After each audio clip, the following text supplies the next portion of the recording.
U.S. Speaker of the House Nancy Pelosi was set to visit Taiwan on Tuesday, 3 sources said, as the U.S. said it wouldn't be intimidated by Chinese threats to not sit idly by if she made the trip to visit the self-ruled island claimed by Beijing.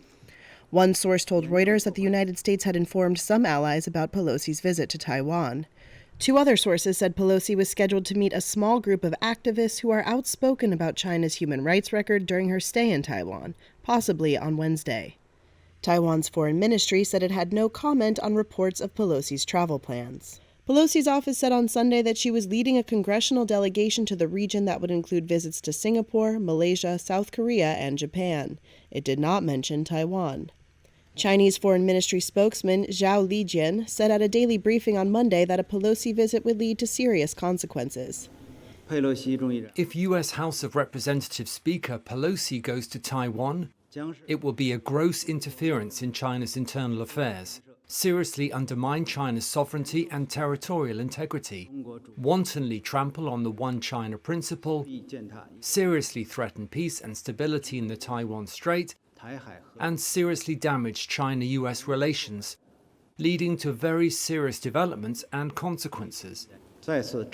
We would like to tell the United States once again that China is standing by, and the Chinese People's Liberation Army will never sit idly by, and that China will take resolute responses and strong countermeasures to defend its sovereignty and territorial integrity.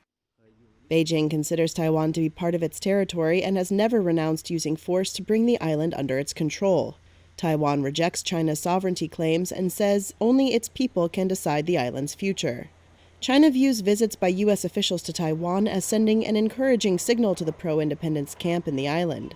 Washington does not have official diplomatic ties with the island, but is bound by U.S. law to provide it with the means to defend itself. A video by the People's Liberation Army, which showed scenes of military exercises and preparations, was posted to state media sites Monday evening. National Security Council spokesman John Kirby dismissed China's rhetoric as groundless and inappropriate at a White House press briefing Monday. The Speaker has the right to visit Taiwan, and the Speaker of the House has visited Taiwan before without incident, as have many members of Congress, including this year. Put simply, there is no reason for Beijing to turn a potential visit consistent with long-standing U.S. policy into some sort of crisis or conflict. Republican Newt Gingrich was the last House Speaker to visit Taiwan in 1997. A visit by Pelosi, who is second in the line of succession to the U.S. presidency and a longtime critic of China, would come amid worsening ties between Washington and Beijing.